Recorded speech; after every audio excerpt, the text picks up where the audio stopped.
Hey guys, welcome back to the Neblime against Hamster series. This Zerg vs. Terran went on for 3 matches. Here's part 2. Getting straight into our second match, we have the same exact spawns. We indeed do have Hamster in the top right. He is now the red Zerg, and he's going up against Neblime, the midnight green Terran. I did notice, however, that something I noticed pretty early on in this, but didn't mention, is that this tile is busted. There's a lot of cases where the jungle grass that's been ported over to desert has you need to actually paint it like 2x1. This is only a note for map editors. If you're not a map editor, don't care about this. But this is busted as well because it's off the grid. And I think there was something else that caught my attention that was busted like that, but I can't remember. Anyway, BDB already mentioned that he had noticed a bunch of busted tiles when he was watching the replays, so or at least one of the replays. So we'll see what happens from there. This time around, Hamster is going to go for a faster quaz. I think this is about the same pace, actually, now that I think about it. But the quaz and Stockade are essentially coming at the same time. So now you guys kind of know a little bit about Cosmonic Brood War if you didn't already. So you know what Quazeth Pool means, spawning pool. You know what Stockade means, barracks. And I'm interested to see if Neblime goes for a Maverick expand this time. I was surprised to see him go Cyprian first. I felt like maybe his early gas, it delayed his natural, if that was what he was going for. But he has pulled off the Maverick expand in the past. And over here we have the workers doing a little bit of a meeting of the minds, left at around the same time. I think Hamster has a little bit of a lead in terms of the scouting timing. Not that it's going to be too consequential. We will see a Maverick. I think the Maverick is going to get to the ramp before the Derelict does. So this is a case where it's like, okay, the Derelict can come through and force a scout. Another thing that, you look at Neblime's mineral count. Okay, he's actually not good. He's idling it a little bit. He's looking to expand first. So he's going to expand, and the Mason will go ahead and confirm that whenever it comes down here. Again, this map is Derelict by BDB, Ben Taberski. It's looking a little bit more like a conventional map, you could say. I thought that was a busted tile, but that's just lard. So never mind. No worries. False alarm. Yeah, it's looking a little bit more in terms of its layout. Obviously, visually, it's a bit different. But we will indeed see a Mason go for an expansion timing.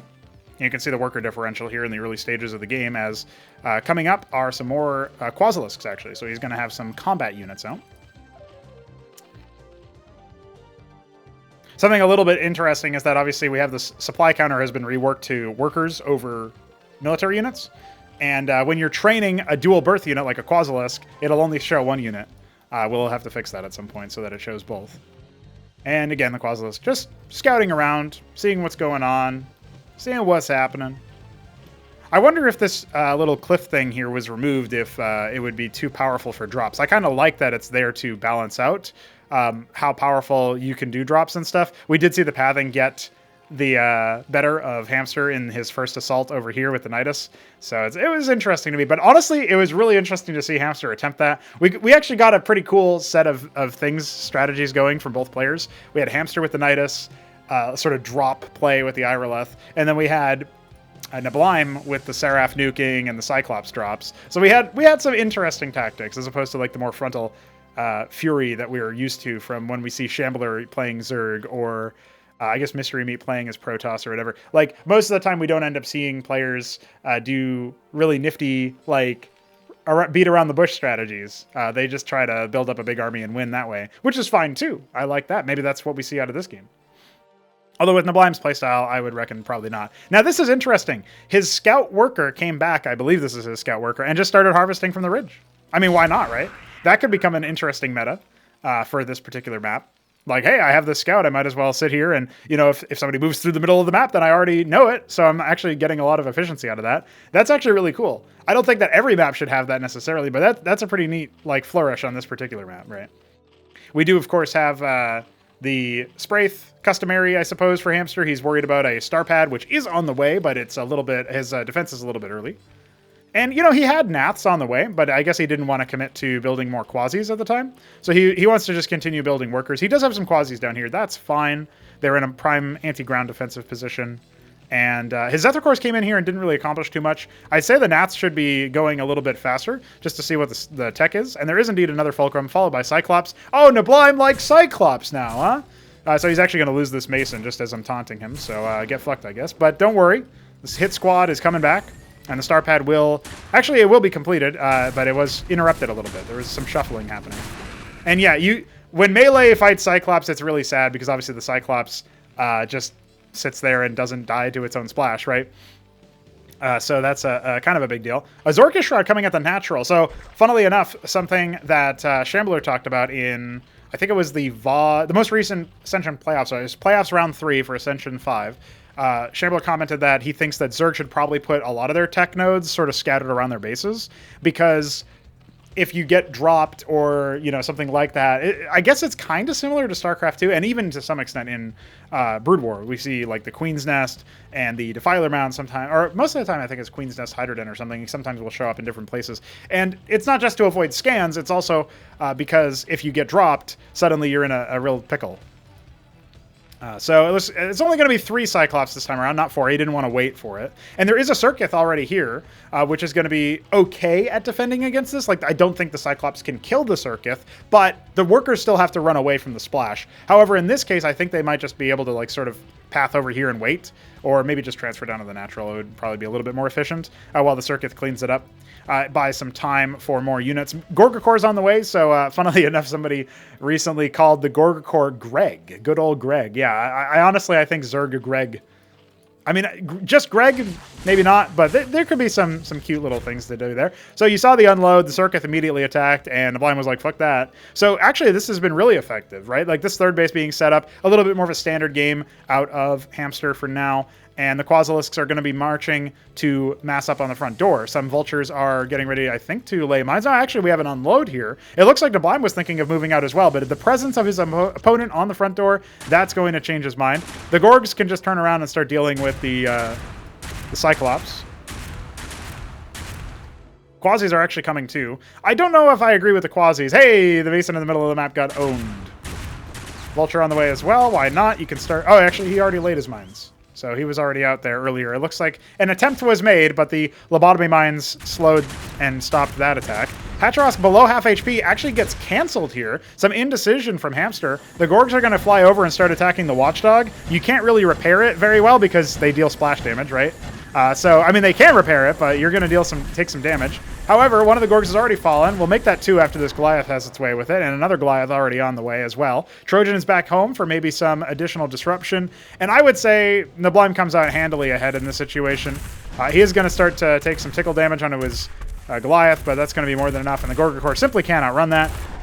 Now that's a Hamster. Dude, if my Hamster looked like Greg, I'd be really scared. Another round, Hacharosk going down. We should see this base being taken too, but especially with the money Hamster has, huh? We do not see tier 2 for either player just yet, as far as I can tell. And I think Hamster will have the advanced timing on that because, for whatever it's worth, right, Neblime's playstyle has gone for a little bit gas hungry. He's built the Star Pad, which now costs 25 extra gas compared to what it used to, by the way. He's adding extra Trojans, 50 gas a pop. He has the Shaman, I think 75 gas. And he has Goliaths, which are 50 gas a pop, as well as the Cyclops, each 125, Cyprians, 50 each. So he's actually got a healthy amount of gas expenditure. He's looking to do a Doom drop. And if this doesn't kill Hamster, which I'm not saying it won't, but so far we're not sure that it will, then he's actually going to be in a little bit of an awkward position, right? Even on workers, but the tech is about to go down anytime Hamster looks at his bank. There it is. And he's even adding more Kagrins to deal with the presumed drop play. He thinks he's figured Neblime out. He's like, all right, I'll just defend against drops. I'll build more Quasis, which is like a mineral-only unit, so I can afford that. Still no Hydrith then is a little bit worrying. Oh, never mind, it's right here. He's got all the tech then. He's got everything that he could possibly need. He even has Quasis in a path here to respond to this. And unfortunately, his minimap awareness is not doing him any favors right now. But he will now have to deal with the Shaman healing all of the units. This advanced Circuith is placed pretty well, and we will see some kind of scramble to move every unit around. The Zoriustaleth, if it can get on top of things, can add a little bit more damage to the fight, because when it takes damage, it spawns Rilla Rokors, our name for the Broodling. He's attacking his own Hacharosk, unfortunately. Some Hydras are hatching. No worker damage has been done because all the Cyclops were busy attacking other units. So yeah, I would say this drop was rebuffed pretty successfully. We have another round, but it's just going to unload over here and start attacking the gas workers. Finally, some eco damage dealt, unless you count this one worker that was used to make that Kagrin. And some mines being laid. Obviously, Vulture could do a little bit better at laying another one, but it doesn't look like that's going to happen. Oh, pretty good stun. Not really a huge deal. Some quasies on this high ground will do a little bit of tickling, but yeah, this is just ring around the rosy. He's got some more units over here he can go ahead and throw up. But at this point, Hamster's just being annoyed. And at the same time, this is costing a lot of APM for neblime, who... Has he dropped his Atlas? He has. Just now, put his Atlas down. 60 seconds... No, 75 seconds to completion for the Atlas. So we're looking at probably 2 minutes before Tier 2 tech hits the deck for neblime. Maybe if he gets it up and running and this next attack doesn't kill him, I think he should be able to stabilize, but he'll still be on 2 bases to Hamster's available 3. Trojans are taking a lot of ambient damage from various quasis that are parked in different locations, which means that they are going to need to be repaired. A Derelict was sent over here to expand, but it was intercepted by the classic random vulture in the middle of the map. And actually, all the units are being recalled now, so some into the front lines. Hamster is very interested in putting his opponent down. He's got a Mutath Spire coming. He's got a lot of minerals banked up. Mutas are 200 minerals and 75 gas, but you get 2 of them. So they're cheaper by far in terms of gas and much more expensive in terms of minerals. Well, actually even in terms of minerals because you're paying 200 for 2. But, you know, generally like Splash is a bit more obvious and common in CMBW.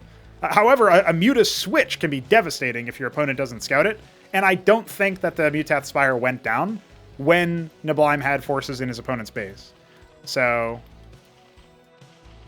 All right, we're going to have to wait and see. A lot of idle workers, some defenses being set up here. It looks like he's going to rely on the mutas to do the heavy lifting, and otherwise his ground army is just going to be scouting around the map and denying any attempt at doing much of anything. Okay, here we have Blackjacks and Clerics. I feel like for the tier that his opponent is, he's got some Protathalors out, which are sort of like artillery units. Bactylisks are being mutated. Those will finish in the middle of a presumed fight if this goes down.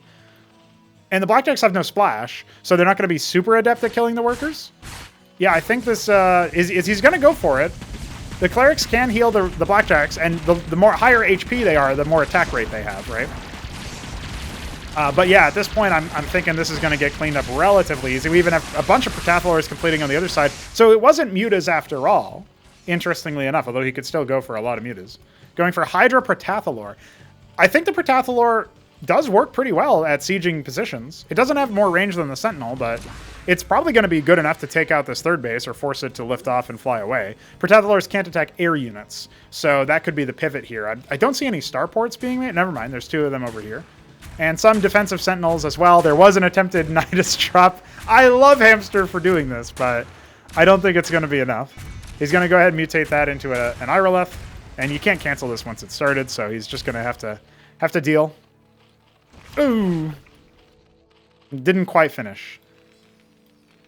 It was tight. I mean, if he gets a lot of units over there, then maybe that could be pretty big. But he didn't have any splash. I don't know. There were Sentinels finishing. We've got double commandment, so we could see a lot of Seraph production if neblime ends up sparing the gas. He's not harvesting any from his third.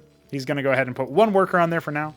And of course, he'll rectify that as the game goes on. We do finally have a 4th base being taken by Hamster. He's got garrisons in a couple of different locations. I do love the attempt at doing the Nidus again.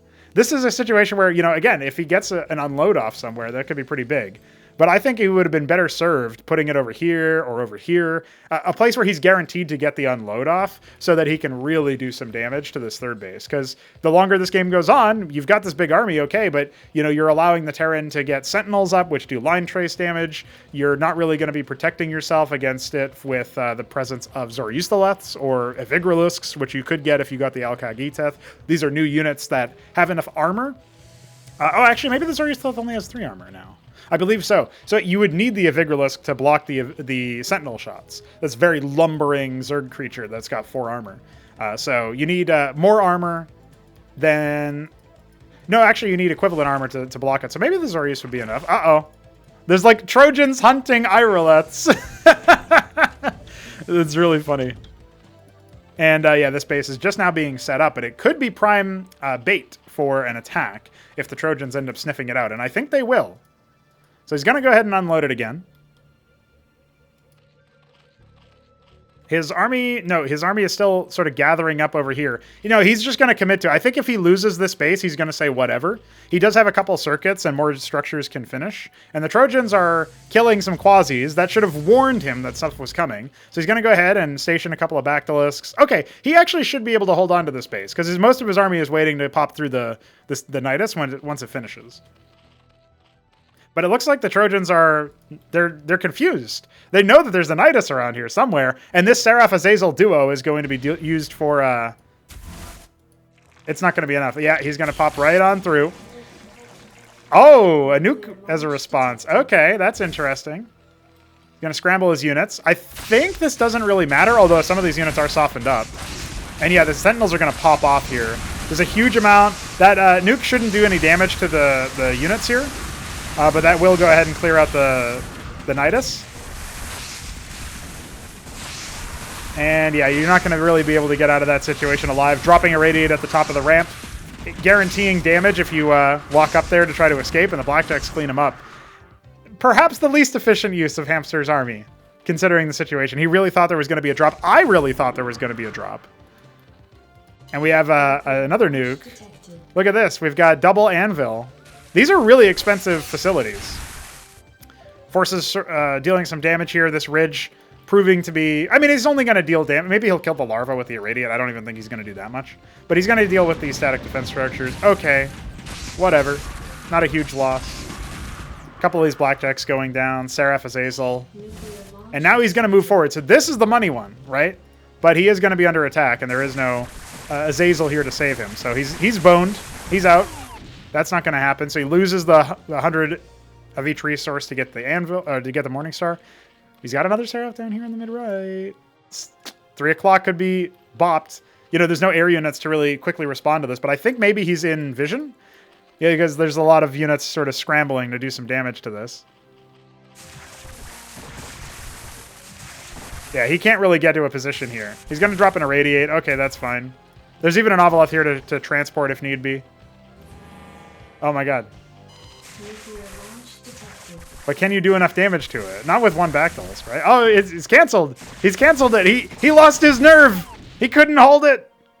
Trojan's looking for a drop target. There's really nothing. Vithralisks are out now, so that's a really good adaptation. We even have a Kaffirlosk here. So the lair, the Kaffirlosk, mutates the advanced strains directly from its larva.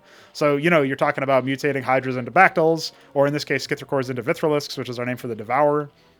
Because the Devourer is a fucking stupid name, by the way. So you get the Vithrilisk directly from the larva if you need it. And in this situation, I think maybe Hamster needs it. So this is a pretty interesting match. Okay, we got a drop to shut down the 5th base. Not really a huge loss. I mean, you want more bases than this if you're Hamster, but...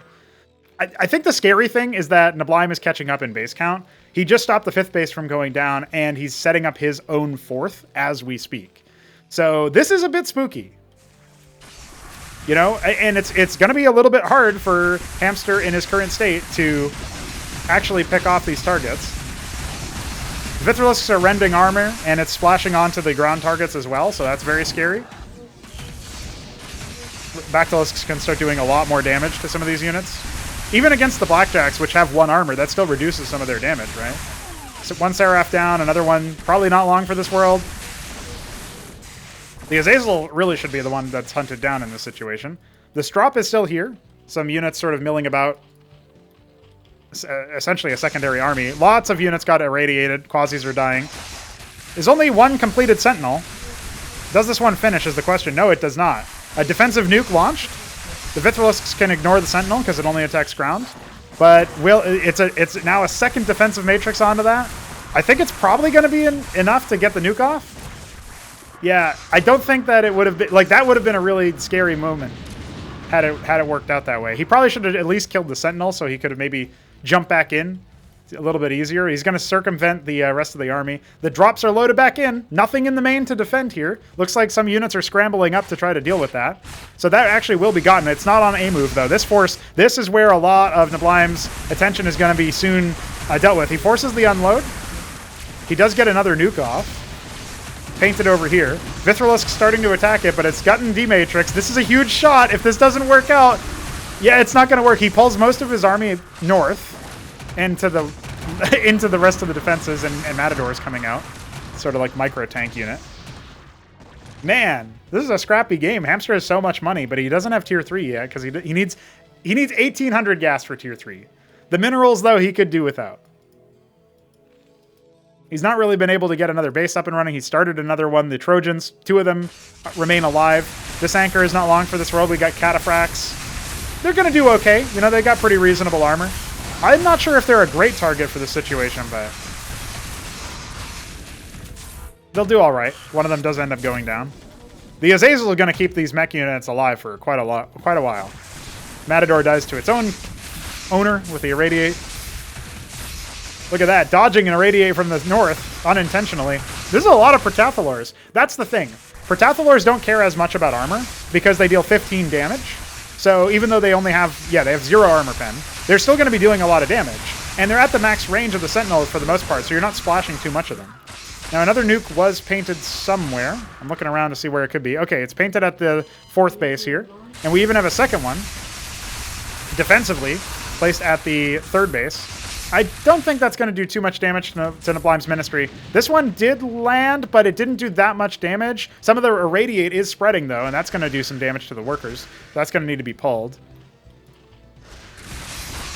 By golly gee whiz, we've got a real TVZ on our hands with lots of nukes. But honestly, losing the 3rd and losing the mining for it, now going to be losing his natural and one of his nuclear production facilities, as well as the mantles. Like, okay, these Irradiates are going to add up, and the units are not doing too hot. Since there's not really any anti-air with this army, we do see a lack of Vithrilisks. But with the mantles going down, Protathalors can even clean up the anvil probably before they get irradiated. You can see how fast this number of Protathalors is dealing with that. This base was never remaxed. Do we have another nuke painted defensively? Yes, it's on the ridge. You can't even really see that. That's dirty. But this nuke is going to go down. Oh, he actually does see it on the last second. And it looks like that, I don't know if he got the nuke off at the last second there for that one, or if because it managed to self-destruct, maybe that's what happened. It doesn't feel like it should have been, but I might have missed the actual activation of it. That might even be a bug that we have to look at. But look at all these Irradiates, still dealing a lot of damage. Nuclear launch detected. Another nuke directly on the minerals. Still no air units to deal with this threat. And again, like, you can't cloak it, but Seraphs are kind of durable, right? So that's a big deal. But yeah, again, at this point, nuking this base, okay, you got some more worker kills now. Like, that's a big deal. But look, like, I love the T-Matrix on the Mason. This base is slowly being set up, but the worker count, even though it's so high, most of it is onto this one base. Like, we have 48 Masons there. We've got 53 Masons here. That's the bulk of his workers. I'm not sure where that nuke went. Okay, he's nuking this area over here. He will actually get this nuke off at the last second. Narrowly manages to avoid losing all of his units. Like, if they were a little bit further to the right, that would have been disastrous. Matadors did attempt to attack up into here, but there's still too much static defense. Dropping an Irradiate, that's dirty. So this will be cleaned up. There's not really any Hydras with this army, only like the 1 or 2 Bactyls. And how do you attack up into this? I love that he's the Flash just griefing this man with nukes. This is goofy. Some mutas coming out. Okay, we will actually see some mutas. With this Seraph count, the Irradiates can't do that much damage. Irradiate only deals 50 damage. The only way it deals more damage than that, oh my god, he could afford tier 3 and then some, is if you stay within the area, essentially. Another nuke being cast over here. At best, it deals some damage to the Spraith, but at this point, Hamster should just transfer these workers up to his 5th, I think. He's just making new ones. That's fine, too. He's got so much money. He's in such a dominant position in this case. And I think that was the Azazel dying. I would like to see an Irradiate pop off here, but I think he narrowly doesn't have enough energy for it. Yeah, now he does. There we go. And again, you can just walk away from this. This looks really bad to Brood War players, right? But I promise you guys, like, they're dealing some damage to each other, so it's a little bit more than 50, but not by much. So, there you go. Defense is being set up. Workers being set up. Mutas can now fly over here and deal with this base. This one is loaded, so you want to be careful about that. Watchdogs are not going to cut it versus the mutas, right? They actually have 1 more range than mutas do by default. They have 4 range instead of 3. Kagralisk's not a bad choice. Good for bursting down targets, similar to Protathalors, but less range and more damage. So if you can get them there, they can do some pretty good stuff. Technically, they're reduced by armor, but they have 3 armor pins. So, like, because they fire 3 shots, I think it is 4 shots. So if you have 4 armor, you're actually reducing it by to 20 damage, right? But still, like, there's not many units that have that. So another Seraph over here. I would just station like 4 mutas at each base and just use them, you know, at the outskirts anyway, like here and here. That's only 8 mutas. You can do that. He's got 10 of them over here in this area. He's just going to go ahead and try to raid this base. That's fine by my standards. That seems like it'll work out. I don't know what blew up just now. Something blew up. Mutas were considering attacking, but decided against it. Oh, he tried to nuke in the middle of his... There you go. He's figured it out. Nuclear launch detected. And has to cancel it again. That's 200 of each resource down the drain. Just because he wanted to drop the nuke. He's not got tier 3, right? We're not crazy here. Yeah, we're not missing that. Another irradiate attempt. Oh, okay, it's actually pretty good. Burrowing because it provides a little bit more regen. But yeah, this base is going to start getting cracked.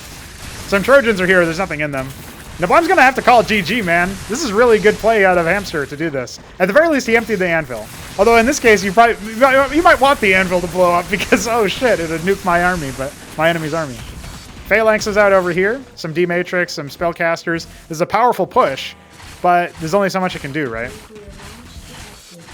Like, he's incrementally nuking, but this base isn't even really being used right now. And you've just lost one of your only 2 mining bases that are any good. This one's going to start depleting soon. You're going to run dry. Okay, set up his 3rd again. He's sort of set up his natural, but he's got no workers there. The siege is going to continue. I guess the mutas must have died. Probably to, like, Seraph Matador.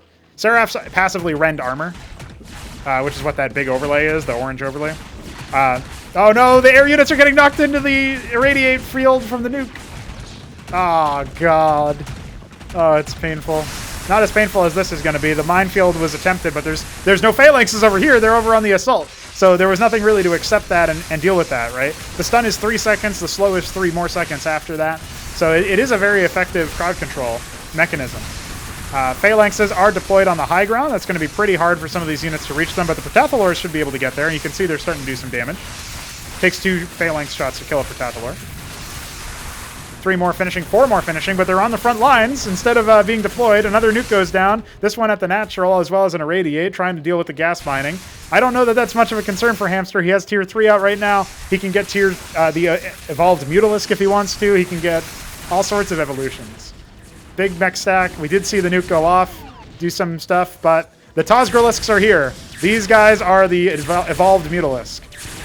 And there's just not much you can do against this with tier 1 ground with some phalanxes, but they don't attack up.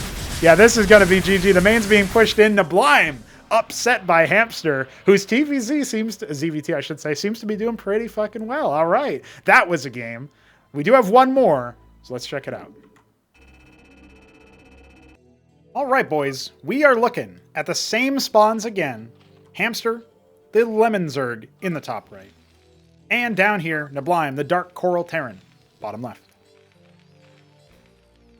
Extra, please. Oh, he's probably talking about extra high brain cells, as it's called, extra high latency. All right, so in that last one, I think we saw the weaknesses of Neblime's like annoying playstyle, which is to drop and he tries to like do nukes and stuff. It's really funny because when I play Terran, I play like that. Neblime's a little bit better at it than me, but I still play that way. You know, I try to do the nukes. I try to do the annoying strategies. And honestly, I'm going to take that Hamster play. I'm going to start doing Niduses and stuff like that. It's just my style. I like to annoy people a little bit. I like to break them down, wear them down. But Hamster just built a big-ass army and eventually got it into the right locations. And I feel like with the amount of money he was floating, he could have done that a lot sooner. But doesn't matter. He still did it. He brought it over the line. He learned. You know, he wasn't able to beat Shambler in ZVZ, even though he was really favored in that one Boscovine match. But here on Derelict, he was was able to topple neblime. I'm sure that's got to feel pretty good considering neblime might win the current tournament, was in the grand finals of the previous one. Hamster must be feeling like, oh, maybe I can compete at these tournaments. Maybe I can go to the top level. And you know what, dude? Maybe you can. Goes hatch first in the base, so he's not going to be looking to expand anytime soon. It's a little bit of an interesting wrinkle. I haven't seen that too much. We'll talk a little bit more about that as it shapes up. And neblime, meanwhile, has put a barracks, a stockade, in the middle of the map. I was wondering where his money was going, and I was wondering what all these dots were on the map. So this one might be a very quick one. We'll see. But I do like the idea, especially since there's no quads coming. How the fuck do you defend against this, dude? You should have seen the one Maverick. Oh shit, what's happening? So the Mason can drop an anchor somewhere. Has the money for it. There it is. Putting a Kagran down. Needs to pull the boys. The boys need to be pulled. Pulled off the line. He's got his quads coming. Trying to surround the... I think anchors take a little bit too long to build for this strategy to be worth it. Or to work in general. One worker's really low. Could be pulling that one back. So you get one worker. Okay. Anchor's going to get canceled. Now he can pull back. He's technically gotten 2 workers so far. Because his Kagran is done, right? So, yeah. There you go. One of the Masons is dead. The Maverick being repaired by the Mason doing their best. One more shot on this Maverick. Oh, it's dead. And the stockade is still pumping Marines, Mavericks, in the meantime. There's really only minerals being harvested here. Big worker deficit, so there is that. But that one, I don't know if it was canceled or not. I didn't see. But yeah, at this point, like, what do you do, right? The problem is, if Hamster just went hard into, like, Zethricore production, he could just leave his base and go attack the enemy. The enemy's got nothing back at home. His worker never made it across the map, though. So this is still pretty awkward. He's got some Mavericks lying around Neblime. Neblime's doing this man dirty. But hey, this is the kind of stuff you might see sometimes when you're playing these competitive matches. So the Quasis are out. This is going to... I mean, each Quasi individually is better than a Maverick unless you stim it. I don't know what's going on here. But I guess he'll just cancel that once the Mason is out. This one Maverick is heading home. Stockade's still staying back at home, and an anchor being developed. This is a weird game, boys. If this turns into a normal game after this, I'm going to be really confused. Okay, like, let's sort of see where we are. That Kagran was canceled. Gives him back a worker. At this point, Quasi over here to spot for drops. Those are way far away. Neblime only just now started harvesting gas. Is going to drop a defensive ministry on top, so that's going to allow him to expand relatively safely. And then we're getting into this situation where now Hamster recognizes maybe I can just droll up. Also, by the way, I don't think he'll figure this out, but if you take this worker and move it to the right, it'll remember its path going up and down, and then you won't have this happen, so that's really low efficiency. Stockade does make it back home, just 3 Mavericks. That was a little risky. Starpad coming up for the follow-up, so maybe it's not so crazy to move your Quasilisk over there for drops. I think what he might have actually been scouting for is if another Mason made it over there, and if that's where the Stockade was, obviously it wasn't, but, like, you know, where did it go afterwards, right? So some cheesy play. Neblime is known as, like, a bit of a cheesy boy ever since that Mystery Meat series. Again, I'm not going to spoil the outcome, but check it out. And yeah, we have this Kagran that was panic built. This would have been huge if it wasn't there, if it wasn't that way. And this worker is like half a worker right now because of the efficiency. Unfortunate. Second Starpad. Neblime is going to commit to Wraith spam on the back of this. And honestly, it's really, really good that Hamster drolled up as hard as he did. You know, again, he could be on 19 workers if this Kagran wasn't a thing, and this worker could be more than half a worker if he pathed it correctly. But, you know, Natural being taken, Nathricors will scout the committal into star paths, and you can actually go Nathricor into Wraith, at least in the low Wraith counts. The problem is if it lasts too long, now you're both spending a lot of gas, but your Nathricors are effectively not going to be as useful. So the question is, what do you do as a response to that? And actually, this Kagran, it's not perfectly placed, right? It would be perfectly placed if it was a little bit further up, kind of close to where he was panic building another one, or just building it because he didn't want to lose his worker, probably. But third star pad. Neblime's really committing. Yeah, these workers should absolutely be tickled to death. This is a good move. You know, when you see how many units your opponent is building, there's one Wraith flowing across the map. It's a little bit slower than it was on release, you might notice. The pre-release one is a little bit slower. Unfortunately, they were not force targeting one of the Masons. So they the Nathricor is going to escape, at least one of them, so it can fly back in for more info later on with a regenerated HP bar. We do actually have a Kagran being deployed here. The pathing hurts me. And only now is there an expansion being put down. The Wraith is revealed. Second anchor has been deployed. And worker advantage still for Neblime. But he's not got a tech advantage, and Hamster hasn't spent a single bit of gas besides his Ovileth, which he's now getting, and of course the first pair of Nathricors. So I really like the situation for Hamster, even though he's down in workers, because he's effectively scouted his opponent's cheese. He knows what they're doing. Neblime is adding the Vestry on to the Stockade because he wants to build Shamans, which are also gas intensive. And so when you're in this kind of situation, guys, Neblime is basically saying, I'm going to try to end this in tier 1. And maybe it happens. But if Hamster can buy time, he can get a gas supremacy going where he's got 2 bases mining gas and he's not spending it on Wraiths or Star Pads or whatever. The Quasies can move across the map as they currently are. And this amount of Quasies can deal with 1 anchor, right? Like there's nothing coming. There's a Shaman coming for healing. The Wraiths are going to move across the map towards the middle. They might pick off the Ovileth, but I think the Quasies are going to get here in time. Maybe not. Yeah, the Ovileth is already under attack. This is a really big pickoff if he can do it. Because now you need to actually be close enough to attack the Wraiths, right? So another one needs to be started there. A little bit sloppy to path his units like that. I think that alone is probably going to allow Neblime to hold. So we shouldn't see the game end here. Using the Cliff is a good move. The Shaman gets picked off immediately. I don't know why Neblime was trying to move out in that situation. Maybe didn't expect Hamster to go in after all. First anchor going to go down, but it barely has any units in it, so it's not a huge loss. Second anchor going to be tried to force down. Remember, the 1 armor pen is huge because anchors only have 1 armor, so full damage from these Quasies, but it's not going to matter when there's all of these Masons being able to repair it. The worker count's starting to normalize a little bit here, but yeah, that's all the Quasies gone. These workers weren't even mining. How many workers was that? That was 9 workers not mining. Hamster could have had something going on there. The Wraiths are now going to be able to freely roam across the map and start picking off units. Yeah, okay, there's 1 Spraith down there, but that amount of Wraiths can deal with that. Shaman or no Shaman. Second anchor being produced. 2 Shamans, 1 of them in the queue. Ugh, it hurts my eyes. So many Wraiths. And here come the Wraiths trying to do a little bit of a sortie. One of them does end up going down. Extra range on the Spraith on pre-release, so this helps with that situation too. You can see Neblime's struggling a little bit here. He's not doing his usual micro, trying to adapt to the new movement speed of Wraiths compared to release. So actually, you know what? For all intents and purposes, I thought for sure Neblime could have just charged up and done some worker damage and ignored the Spraith, particularly since this one wasn't even being made at the time. But he wanted to go for, I think, a more committal amount of damage. So he wanted to kill that Spraith before it mutates, kill the other Spraith, and then kill workers freely. And because he wanted to do that, he was not prepared for the Quasies afterwards. And again, we're now down to below, like around 6 worker deficit. And that will probably continue to sort of thin out. 11 Wraiths now. Selection limit is 252 units in CMBW, so you don't worry about it. It's not like 11 mutas with an Ovileth or an Overlord that you're carrying around like in stock Starcraft. Proximity Cloak of the Wraith coming in handy here. And the Shamans are going to go ahead and post up. When they deploy like this, they heal at a larger radius. So the aura basically doubles in size. But you can stack multiple Shamans in the same area to heal twice as fast. Or you know, however many Shamans you have. If it's 3, it's thrice as fast. And that's 3. This Ovileth here can obviously turn itself into an Irileth when the Iral Iris is down, when Hamster is tier 2, which seems to be coming up sometime soon. Neblime's actually floating a decent amount of gas because he's not spam producing Shamans and Wraiths. He's actually adding some bio behind this, looking to take a 3rd. Nathricor going to go ahead and scout that this sort of thing is going on.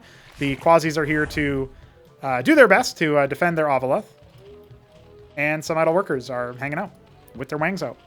But no 3rd base on the cards here. The Ministry being built on the high ground. So Hamster is not going to be able to stay up in bases. His Nathricor may have scouted the Atlas going down. So despite all of that, yeah, okay.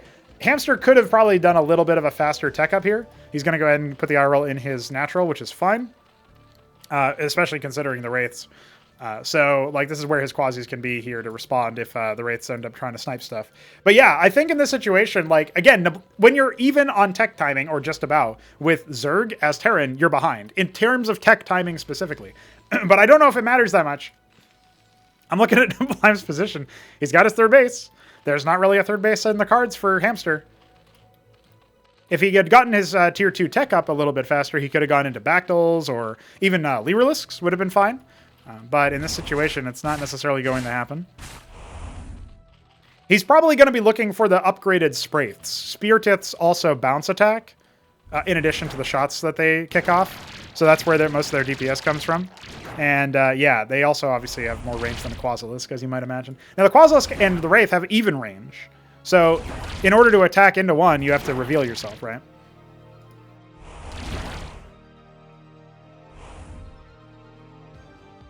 But you can keep darting in and out of Cloak, and that will definitely help. So Hamster is really heavily pivoting towards like anti-air with all of his Wraiths, all of everything else. And look at this, we've got a Palladium. I would hope that this is not for drops. I think this is actually for phalanxes, because you put some tanks on the ground, you start sieging into the situation, what are the Quasis going to do?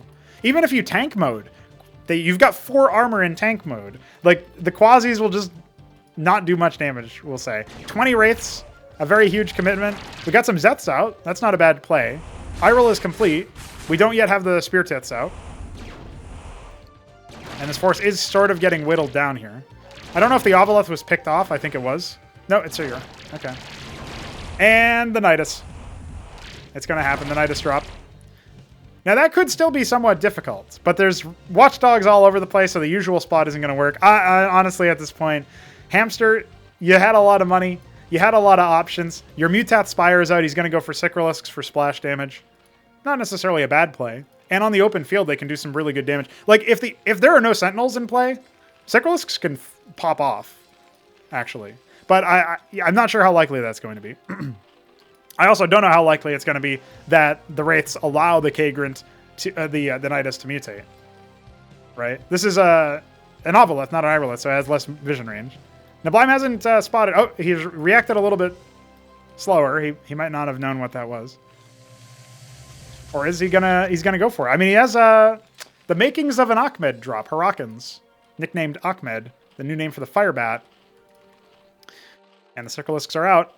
Regrettable model, obviously. We'll replace it eventually.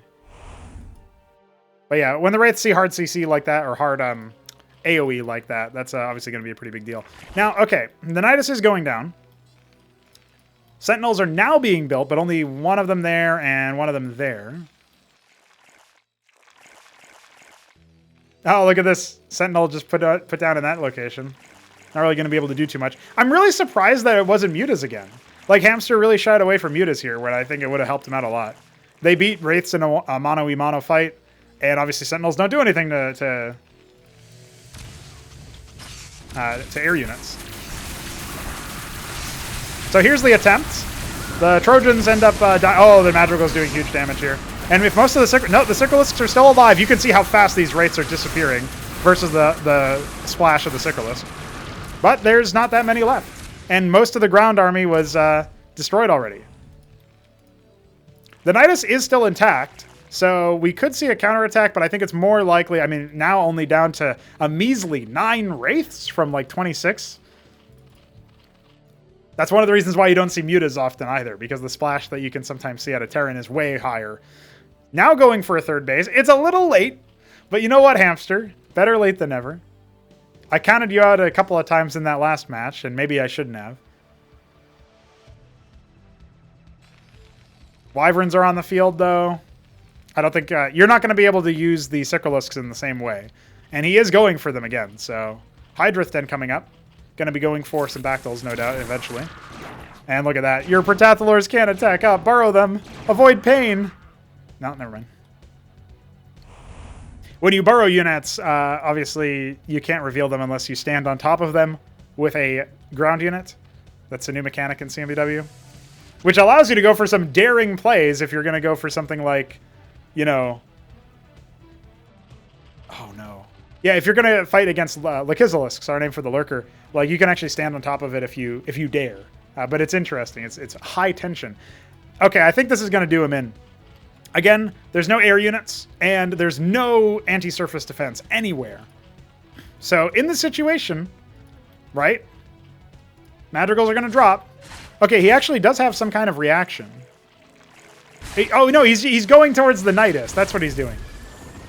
Unfortunately, the Protathalors were not in a good position to fight this. You can burrow the workers to avoid this. An attempted attack was happening, but the Wyverns are here as well. So that one's Okay, that one's taken care of, but you lost a lot of workers.